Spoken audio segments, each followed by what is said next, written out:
আমরা মুসলমান হয়েছি, আমার বাবা মুসলমান ছিল, দাদা মুসলমান ছিল। ইসলাম আপনি প্রতিষ্ঠিত হয় নাই। ইসলাম প্রতিষ্ঠিত হওয়ার জন্য অনেক ত্যাগ লেগেছে। আজকে যখন মুসলমান পরিচয় দিয়ে ভাই ভাইকে এক কানি সম্পত্তির জন্য, এক হাত এক খড়া সম্পত্তির জন্য ভাইকে ভাই যখন আলাদা করে দেয়, যখন একটু ক্ষমতার জন্য ভাইকে ভাই যখন অস্ত্র করে দেয়, একটু অমিলের জন্য ভাই ভাইকে যখন আলাদা করে দেয়, তখন আমাদের বড়ই আফসোস হয় আমরা মুসলমান। এই যে মুসলমান হওয়া, এটা একটা আল্লাহর সর্বশ্রেষ্ঠ নিয়ামত। মুসলমান হওয়ার পরেও আমাদের অন্তরে হিংসা আছে, মুসলমান হওয়ার পরেও আমাদের অন্তর লোভ আছে, মুসলমান হওয়ার পরেও আমাদের অন্তরে অহংকার আছে। তাহলে ধরে নিবেন প্রিয় নবী যে ইসলাম বলেছেন, সেই ইসলাম এখন আপনি পান নাই।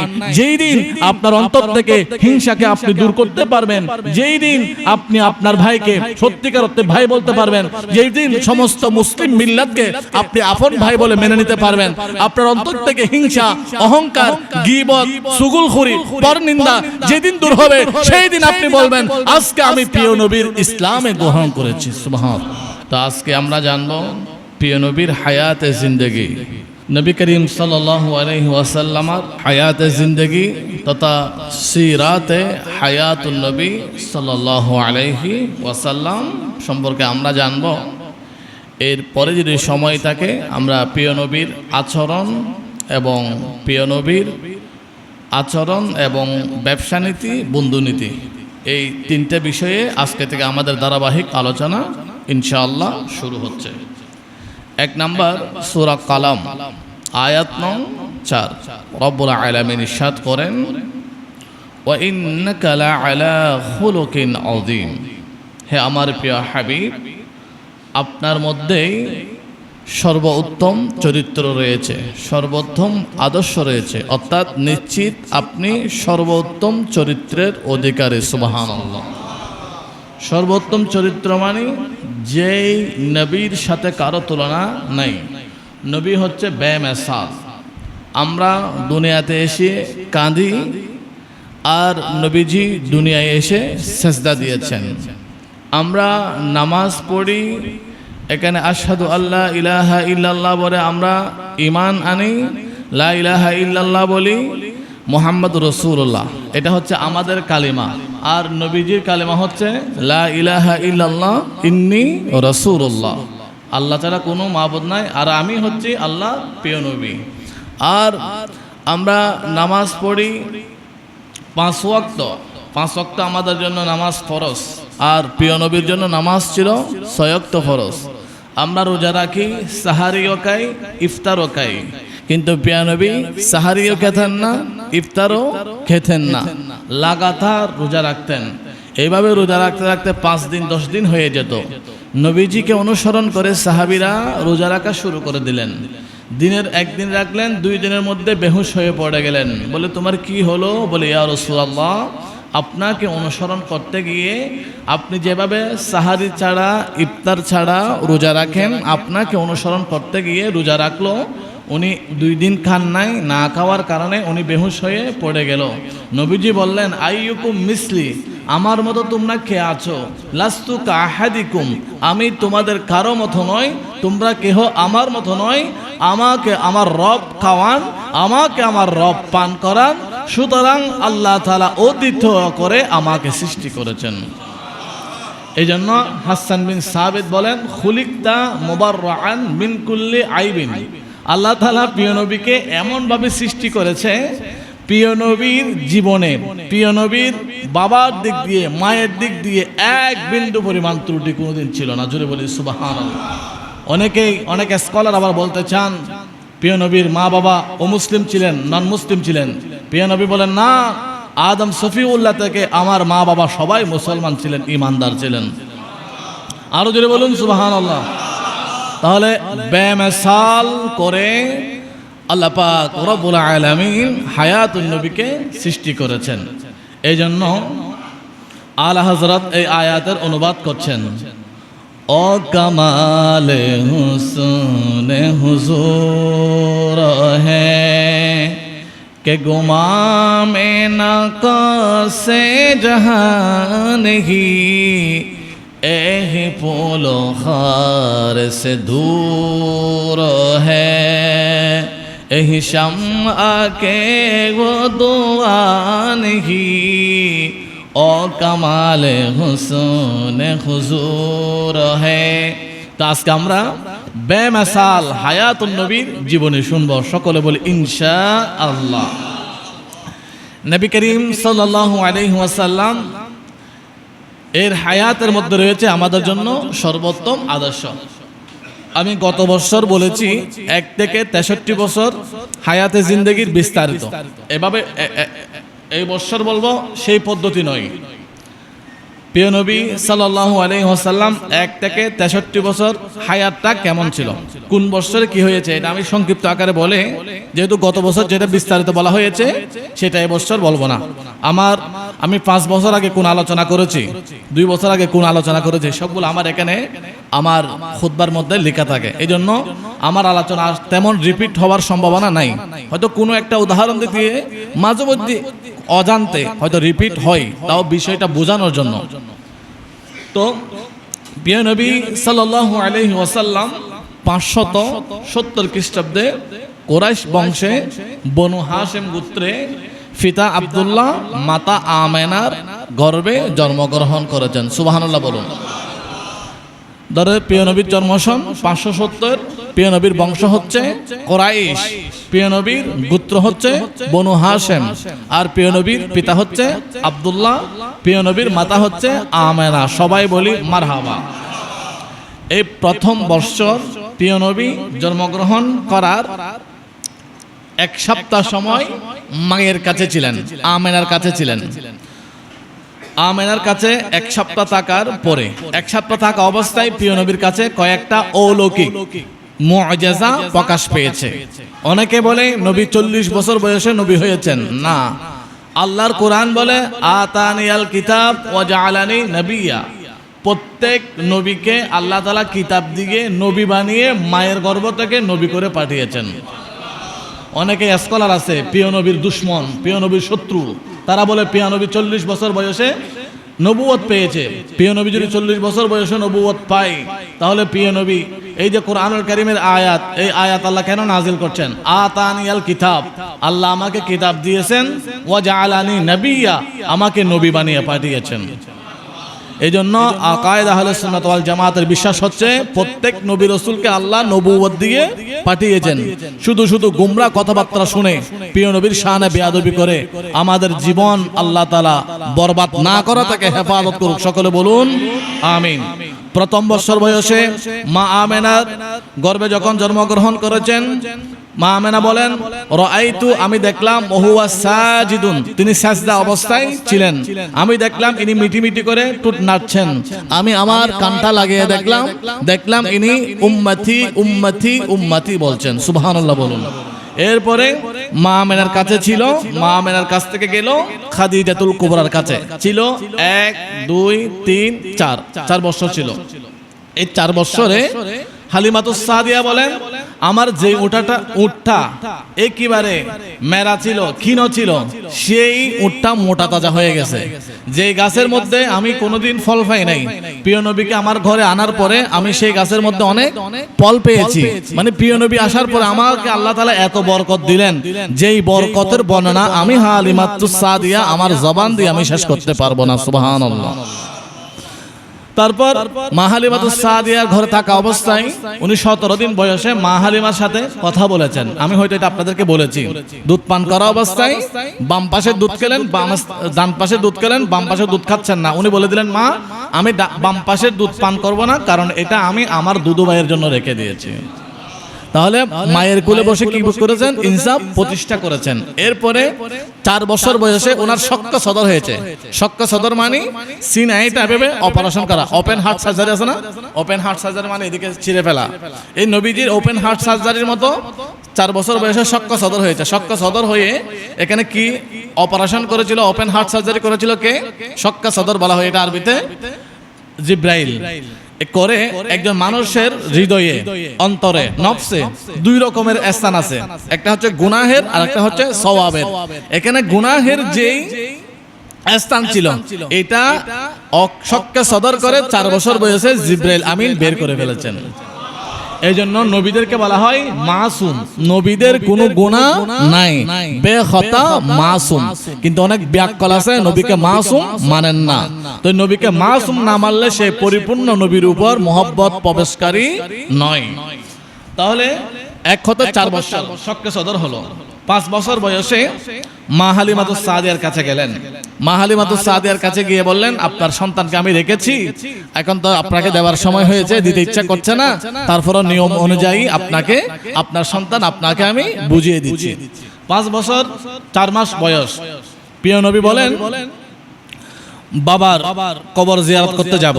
আমি কোনোদিন বাবাকে দেখি নাই, বাবার ডাকটা আমি শুনি নাই, আমি একটু বাবার কবরটা জিয়ারত করব, বাবাকে আমি দেখব। আমার সাথীরা বাবার কুলে উঠে বাবার আদর পাই, আমি পাই না মা, আমি একটু বাবার স্নেহ পেতে চাই, বাবাকে আমি দেখতে চাই, বাবার কবর আমি জিয়ারত করতে চাই। প্রিয় নবীর যখন এই বাইনা, বাবাকে দেখতে যাওয়ার বাইনা, মা হালিমা, মা আমেনা অপেক্ষা করতে করতে 9 মাস অপেক্ষা করলেন। যখন প্রিয় নবী 6 বছর বয়স পূর্ণ হলো, প্রিয় নবীকে নিয়ে মা আমেনা বাবার কবর জিয়ারত করার জন্য গেলেন। সুবহানাল্লাহ। বাবার কবরে যখন গেলেন, প্রিয় নবী বলেন, নগো বাবা, কোনোদিন আপনার চেহারা দেখি নাই, আপনার ডাকটা শুনি নাই, আপনার কোলে উঠি নাই, আপনাকে আমি দেখতে চাই, আপনার কোলে উঠতে চাই, আপনার চেহারা দেখতে চাই। সিরাতে হায়াতুন নবী এবং দালাইলুন নবুওয়া, শাওয়াহিদুন নবুওয়া, আমি 3টা কিতাবের নাম বলেছি, সংক্ষিপ্ততার কারণে বিস্তারিত বলছি না।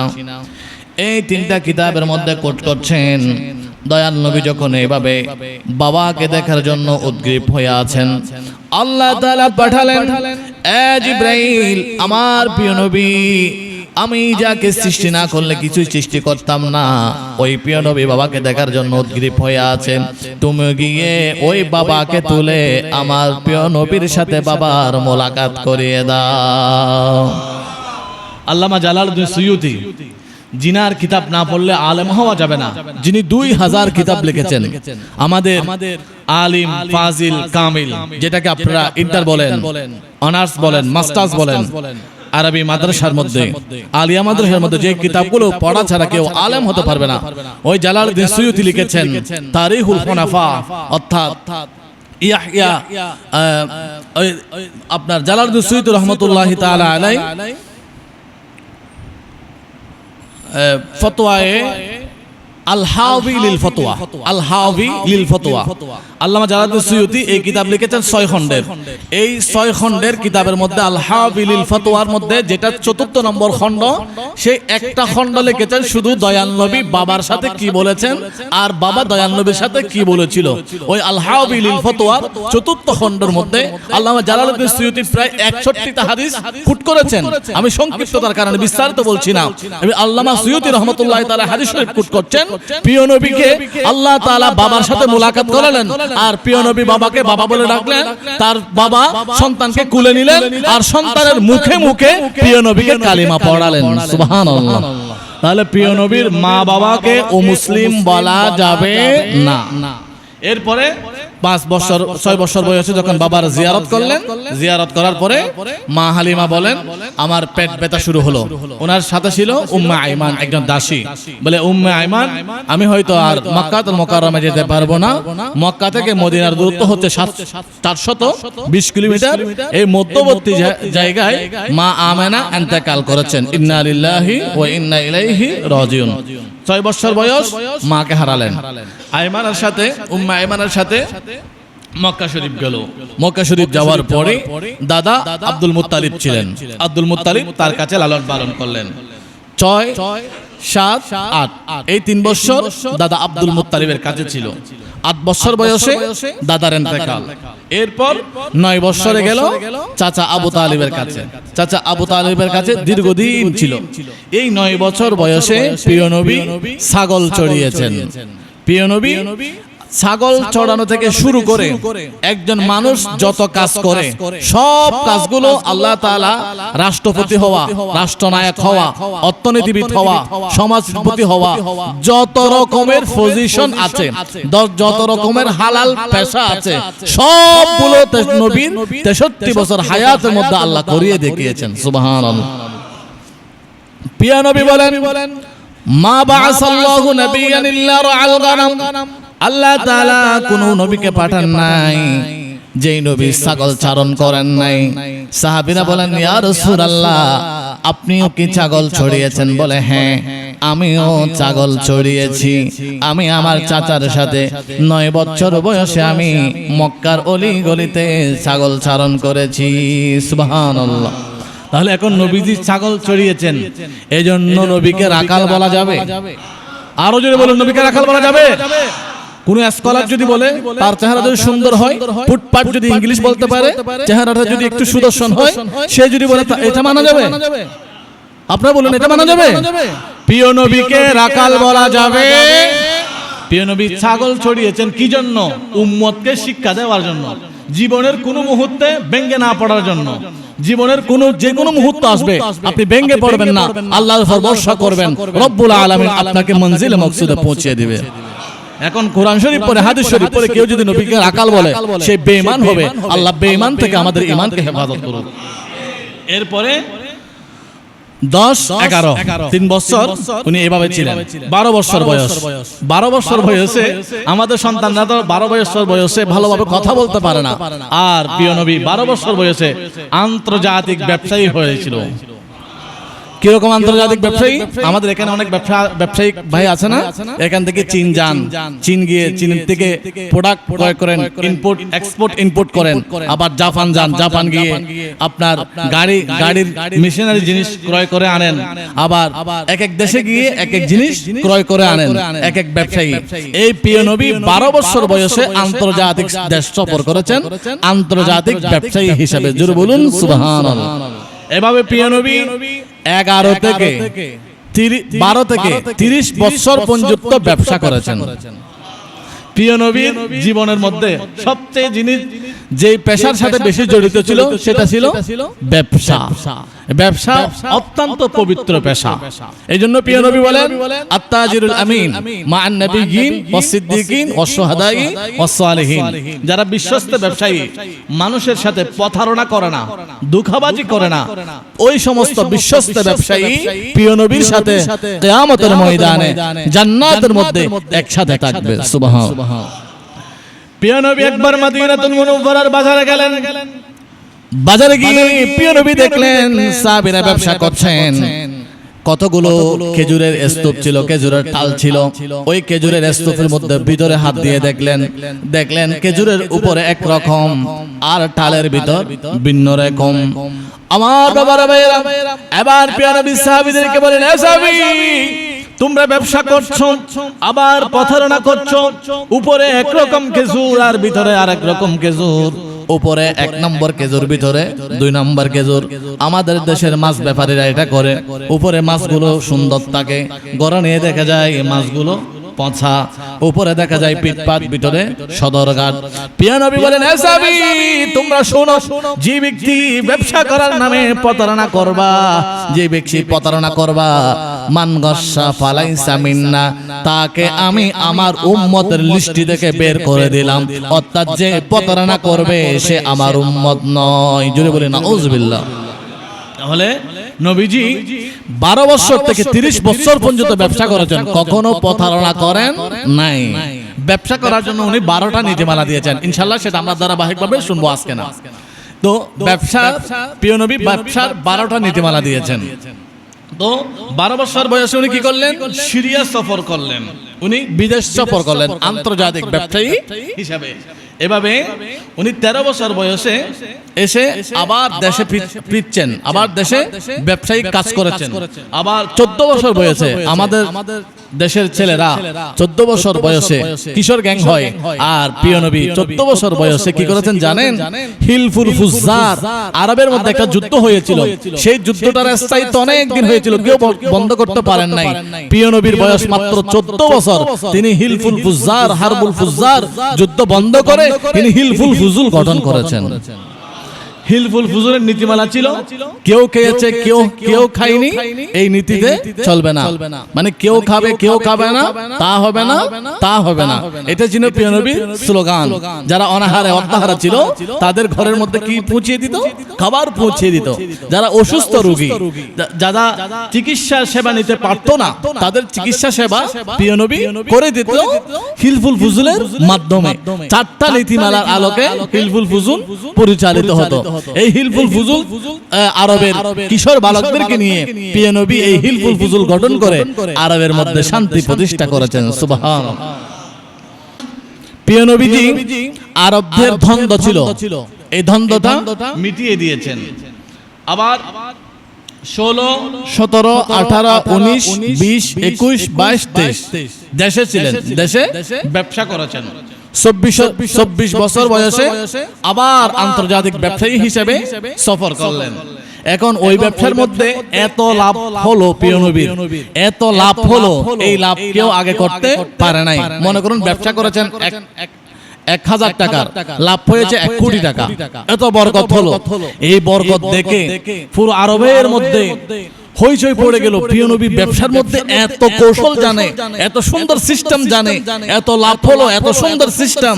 তখন প্রিয় নবীর এই সুনাম যখন ছড়িয়ে পড়ল, আরবের মধ্যে যিনি সম্ভ্রান্ত পরিবার ছিলেন, যার নাম ছিল তাহিরা, তাহিরা মানে ফুত পবিত্র, ওই তাহিরা যার নাম ছিল, আমরা যাকে খাদিজা নামে চিনি, মা খাদিজাতুল কুবরা, প্রিয় নবীকে 24 বছর বয়সে বিবাহের প্রস্তাব দিয়েছেন।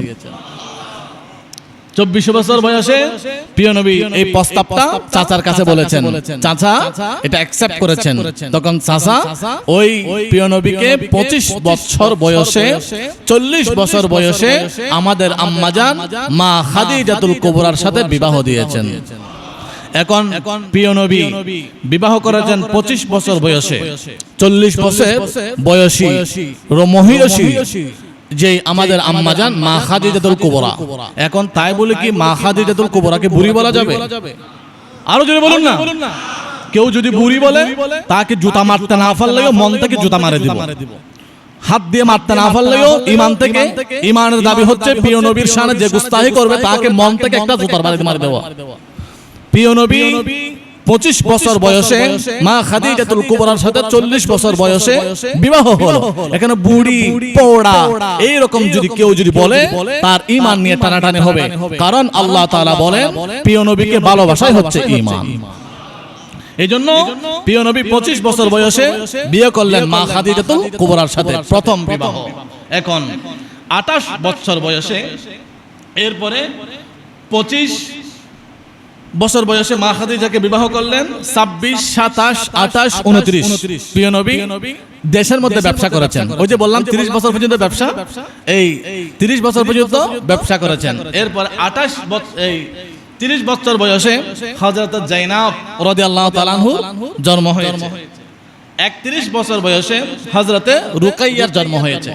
34 বছর বয়সে হযরতে উম্মে কুলসুম রাদিয়াল্লাহু তাআলা আনহার জন্ম হয়েছে।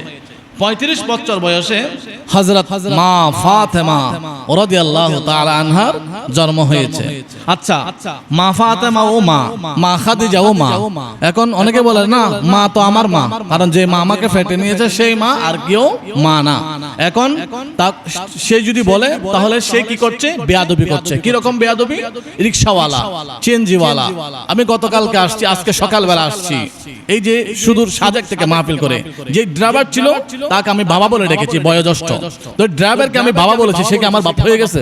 এটা আমার বাবা আমাকে শিখিয়েছে বড়জনকে কি বলা, শ্রদ্ধার সহিত কথা বলা। এটা প্রিয় নবী শিখিয়েছেন, মাল্লাইসা মিন্না মাল্লাম ফালাইসা মিন্না মাল্লাম ইয়ারহাম সগীরানা ওয়ালাম ইউআকির কাবীরানা। বলে বড়জনকে সে যে শ্রদ্ধা করে না, ছোটদেরকে যে স্নেহ করে না, সে আমি নবীর উম্মত নয়। তো আমার বাড়ির দারোয়ান যার দাড়িগুলো সাদা হয়ে গেল তাকে আমি বাবা বলি, তাকে আমি চাচা বলি, এটা কি কোনো ফতোয়া লাগবে? দারোয়ানকে বাবা বলার জন্য আমার ফতোয়া কোরআন শরীফ থেকে খুঁজতে হবে? এই ফতোয়া খুঁজবে কে? যার আদব নাই, যার শিক্ষা নাই, যার সুশিক্ষা নাই, সে এখানে ফতোয়া খুঁজবে। আর যার আদব আছে, যার শিক্ষা আছে, সে বয়োজ্যেষ্ঠ মানুষ দেখলে কি বলবে? বাবা বলবে, চাচা বলবে, মামা বলবে। আমি যদি একজন 70 বছর মানুষের যদি এই দারোয়ান এদিকে আয়, আমার জন্য এটা কর, দারোয়ান কি পাবে? কষ্ট পাবে। বলে দেখুন, আমার সন্তানের চাইতে ছোট, আমার নাতির চাইতে ছোট, আমাকে দারোয়ান বলে ডাকছে। আজকে আমার টাকা নাই বলে, আমার অর্থ নাই বলে আমার সাথে এরূপ আচরণ করছে। এই যে দারোয়ান কষ্ট পাবে, এই জন্য দারোয়ানকে আমরা যদি দারোয়ান না বলে মামা বলি, চাচা বলি, দারোয়ান অনেক বেশি খুশি হবে। আর মা খাদিজাতুল একজন দারোয়ানকে যদি দারোয়ানকে বাবা বলার যদি ফতোয়া যদি আপনি কোরআন তালাশ করেন, সবচাইতে উত্তম আল্লাহ তাআলার কোরআন বলে লাস্তু কাহাদিকুম ইয়া নিসাআন নবী, হে নবী পরিবারের পত্নীগণ, হে নবীর স্ত্রী, হে নবীর মেয়ে, আপনাদের মতো কোনো মহিলা আল্লাহ তাআলা সৃষ্টি করেন নাই। জোরে বলুন। তো যাদের মতো কোনো মেয়ে আল্লাহ সৃষ্টি করেন নাই, তাদেরকে যদি মা বলি, এখানে কোনো ফতোয়ার, এখানে কোনো দোষের, এখানে কিছু আয়েবের কোনো কিছু আছে নাই। কিন্তু দয়াল নবীর সাথে যাদের একটা শত্রুমি আছে, যারা আবু জাহেলের বংশধর, তারা এই কথাগুলোকে কি করেন? এই কথাগুলো নিয়ে ইখতিলাফ করেন। মা আমেনাকে যদি মা আমেনা বলি, মা ফাতেমাকে যদি মা ফাতেমা বলি, সম্বোধন করে, এখানে কোনো দোষের কিছু নাই। এজন্য আমরা সকলে একবার বলি মা ফাতেমা, আরেকটি জুড়ে বলি মা আমেনা। কারণ আল্লাহ তাআলা কোরআন বলে উম্মাহাতুল মুমিনিন, মুমিনদের মা বানিয়েছেন আল্লাহ তাআলা নবীর স্ত্রীগণকে। যারা ঈমানদার তারা, আল্লাহ কোরআনে বলে উম্মাহাতুল মুমিনিন কারা? মা খাদিজাতুল কুবরা উম্মুল মুমিনিন, মা আয়েশা সিদ্দিকা উম্মুল মুমিনিন। এজন্য যারা মুমিন তারা মা আয়েশাকে, মা আয়েশাকে, মা খাদিজাকে মা বলতে কার্পণ্যবোধ করেন না। আর যারা মুমিন নয় তারা মা আমেনাকে, মা ফাতেমাকে মা বলার সময় দলিল তালাশ করেন। আল্লাহ তাদের থেকে আমাদেরকে হেফাজত করুন। এই জন্য মা ফাতেমাকে মা বলা যাবে, মা আমেনাকে মা বলা যাবে।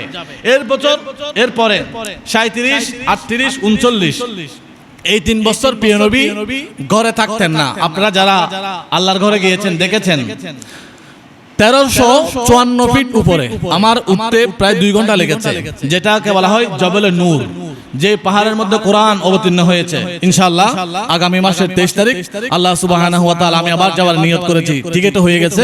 আল্লাহ তাআলা আমাকে আপনাকে বারবার প্রিয় নবীর প্রিয় শহরে যাওয়ার জন্য তৌফিক দান করুন।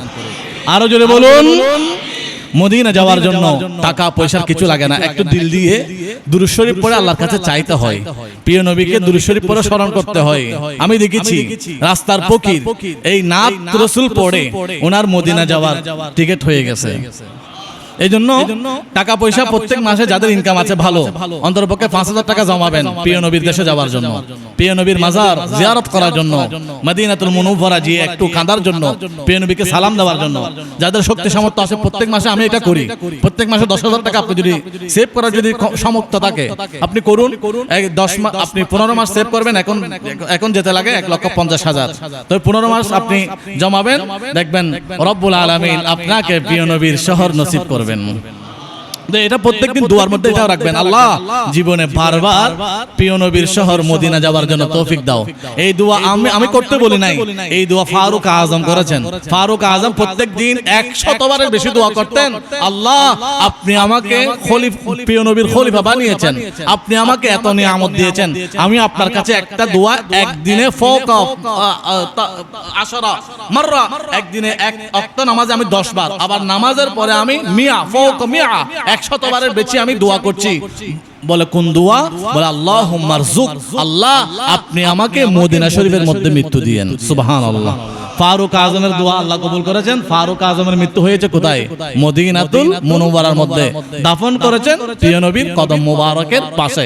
মদিনা শরীফ যাওয়ার জন্য, মদিনা শরীফ দোয়া করার জন্য এই কথা রব্বুল আলামিন সূরা নিসা 66 নং আয়াতের মধ্যে বলেছেন। কিন্তু দুঃখের বিষয় আমাদের কিছু ভাই, গত জুমায় আমার সাথে একজন মানুষ যোগাযোগ করলেন, বলেন হুজুর আমি আগে কয়েকবার উমরায় গিয়েছি, কিন্তু আমি যেখান থেকে উমরায় গিয়েছি ওরা মদিনা শরীফ থাকার জন্য নিরুৎসাহিত করে, বলে মদিনা শরীফ একদিনের বেশি থাকা যাবে না। আমি বলে সে তো ঠিকই বলেছেন, কারণ নবী বলেন ইন্নাল ঈমানা লা ইয়ারুজু ইলাল মাদিনাতি কামা তারুজুল হাইয়া, ঈমান বের হয় মদিনা থেকে। এজন্য বেঈমানরা মদিনা শরীফ গিয়ে বেশিক্ষণ হজম হয় না, বেশিক্ষণ থাকতে থাকতে পারে না। যাদের ইমানের দুর্বলতা আছে ওদেরকে আল্লাহ নবী মদিনা শরীফে বেশিক্ষণ মেহমানদারি করেন না। এই জন্য যারা ইমানদার তাদের ঠিকানা হলো কোথায়? সোনার মদিনা। এটা আমি বলি নাই, এটা নবী বলেছেন, ইন্নাল ঈমানা লা ইয়ারুজু ইলাল মাদিনাতি কামা তারুজুল হাইয়া। সাপ গর্ত থেকে বাহির হয়, গর্ত হচ্ছে সাপের ঠিকানা, আর ইমানদারের ঠিকানা হচ্ছে সোনার মদিনা। এই জন্য প্রত্যেকদিন দুয়ার মধ্যে থাকতে হবে, আল্লাহ আমাদেরকে মদিনা শরীফ দেখাও, আমিন বলুন। এরপরে প্রিয় নবী সেই মক্কাতুল মুকাররমার পাহাড়ে গিয়ে ধ্যান মগ্ন থাকতেন 3 বছর, মানে কথা কম বলতেন। 40 বছর বয়সে জিবরাইল আমিন এসে বললেন, ইকরা বিসমি রাব্বিকাল্লাযী খালাক, খালাকাল ইনসানা মিন আলাক, ইকরা ওয়া রাব্বুকাল আকরাম আল্লাযী আল্লামা বিল কলম। এই 5টা আয়াত জিবরাইল আমিন প্রিয় নবীকে এসে পড়লেন। পড়ার পরে প্রিয় নবীজিকে বলুন আপনি পড়ুন। বলে আমি মা আনা বিকারি, আমি পাঠক নই। আমি কেন পড়বো? আমি পাঠক নই। তখন জিবরাইল আমিন প্রিয় নবীকে এভাবে জড়িয়ে ধরলেন। জড়িয়ে ধরার সাথে সাথে প্রিয় নবীর ঘাম বের হয়ে গেল। প্রিয় নবী বললেন আমার কাছে ওহী অবতীর্ণ হওয়া শুরু হয়ে গেল। তাহলে কয় বছর বয়স? 40 বছর বয়স। 41, 42, 43 এই ওহী যে অবতীর্ণ হয়েছে এটা কাউকে বলেন নাই, গোপনে ইসলামের দাওয়াত দিয়েছেন, প্রকাশ করেন নাই। 43 বছর বয়সে যখন ফারুক আজম ইসলাম গ্রহণ করলেন, তখন ফারুক আজম বলেন ইয়া রাসূলুল্লাহ, না, আমরা প্রকাশ্যে ইসলাম প্রচার করব। ফারুক আজম আল্লাহ তাআলা তখন কোরআনুল কারীমের ফারুক আজমের এই কথার উপর আল্লাহ কোরআন শরীফের আয়াত নাযিল করে দিলেন। সুবহানাল্লাহ বলুন না। তখন ফারুক আজমের কথার উপর আল্লাহ কোরআন শরীফের আয়াত নাযিল করলেন, প্রিয় নবী প্রকাশ্যে দাওয়াত দিচ্ছেন, প্রকাশ্যে দাওয়াত দিচ্ছেন। তো দাওয়াত দিয়েছেন প্রকাশ্যে দাওয়াত দিচ্ছেন কখন থেকে? 44 বছর বয়স থেকে। 44 বছর বয়স থেকে যখন দাওয়াত দিচ্ছেন তখন এই কাফেররা প্রিয় নবীর সাহাবীদের উপর নির্যাতন শুরু করে দিল।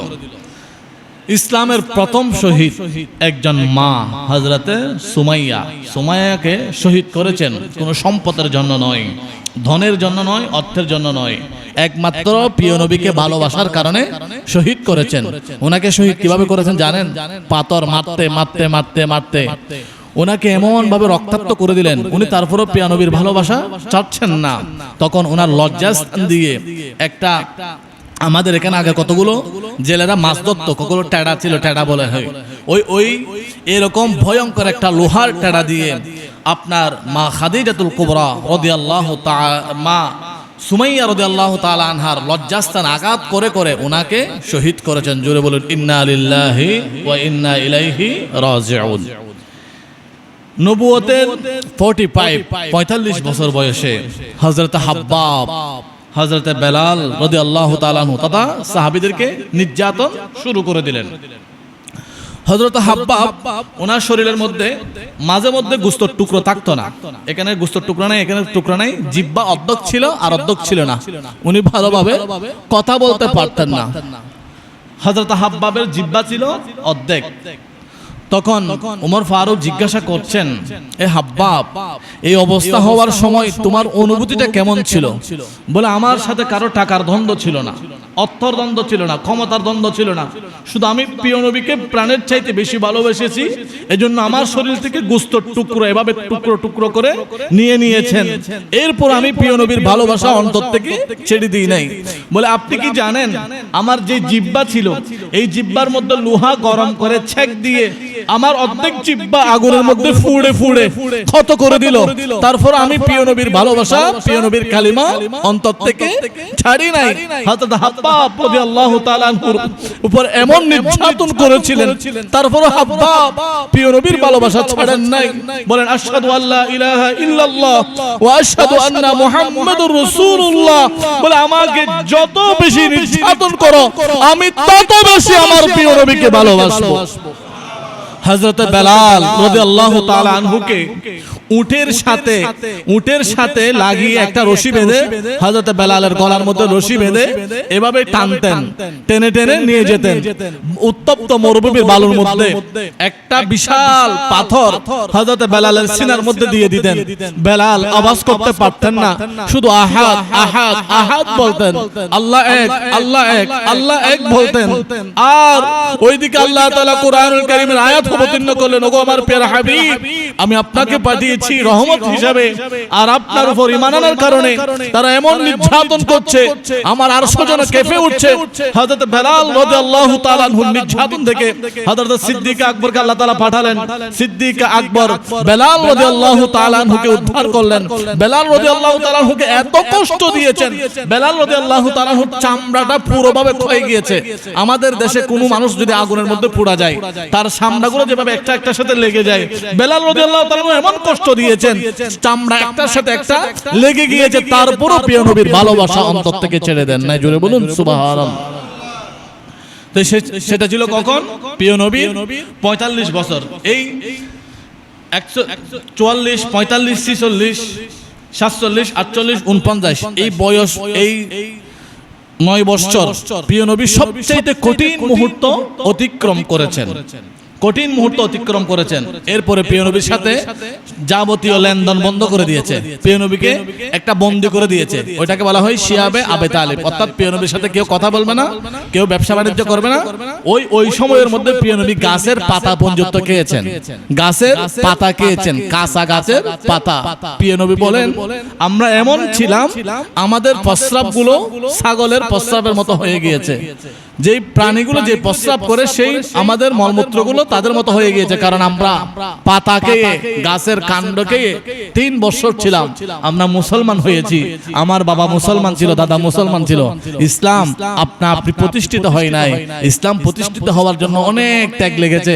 আজকে যখন মুসলমান পরিচয় দিয়ে ভাই ভাইকে এক কানি সম্পত্তির জন্য, এক হাত এক খড়া সম্পত্তির জন্য ভাইকে ভাই যখন আলাদা করে দেয়, যখন একটু ক্ষমতার জন্য ভাইকে ভাই যখন অস্ত্র করে দেয়, একটু অমিলের জন্য ভাই ভাইকে যখন আলাদা করে দেয়, তখন আমাদের বড়ই আফসোস হয়, আমরা মুসলমান। এই যে মুসলমান হওয়া, এটা একটা আল্লাহর সর্বশ্রেষ্ঠ নিয়ামত। মুসলমান হওয়ার পরেও আমাদের অন্তরে হিংসা আছে, মুসলমান হওয়ার পরেও আমাদের অন্তরে লোভ আছে, মুসলমান হওয়ার পরেও আমাদের অন্তরে অহংকার আছে। তাহলে ধরে নিবেন, প্রিয় নবী যে ইসলাম বলেছেন, সেই ইসলাম এখন আপনি পান নাই। যেই দিন আপনার অন্তর থেকে হিংসাকে আপনি দূর করতে পারবেন, যেই দিন আপনি আপনার ভাইকে সত্যিকার অর্থে ভাই বলতে পারবেন, যেই দিন সমস্ত মুসলিম মিল্লাতকে আপনি আপন ভাই বলে মেনে নিতে পারবেন, আপনার অন্তর থেকে হিংসা, অহংকার, গীবত, চুগলখড়ি, পরনিন্দা যেদিন দূর হবে, সেই দিন আপনি বলবেন, আজকে আমি প্রিয় নবীর ইসলামে গ্রহণ করেছি। সুবহানাল্লাহ। এই জন্য তাহলে আমি আজকে প্রিয় নবীর সিরাতে হায়াতুন নবী 1 বছর থেকে অনেক দ্রুত বলেছি এবং অনেক সংক্ষিপ্ত বলেছি, তারপরও সময় শেষ। আজকে বলেছি ইনশাআল্লাহ এই 49 বছর পর্যন্ত ইনশাআল্লাহ আগামী জুমার মধ্যে প্রিয় নবীর 50 থেকে 63 বছর বলবো, এবং প্রিয় নবীর আচরণ, প্রিয় নবীর ব্যবসা নীতি, প্রিয় নবীর রাজনীতি, প্রিয় নবীর অর্থনীতি, সমাজনীতি, এগুলো কেমন ছিল। আমরা সিরাতে হায়াতুন নবী পুরো একটা সিরিজ, এই সিরিজের মাধ্যমে আল্লাহ তাআলা আমাকে বলার জন্য, আপনাদেরকে শুনে আমাদের জীবনটা প্রিয় নবীর প্রিয় নূরানী রঙে রঙ্গিত করার জন্য তৌফিক দান করুন।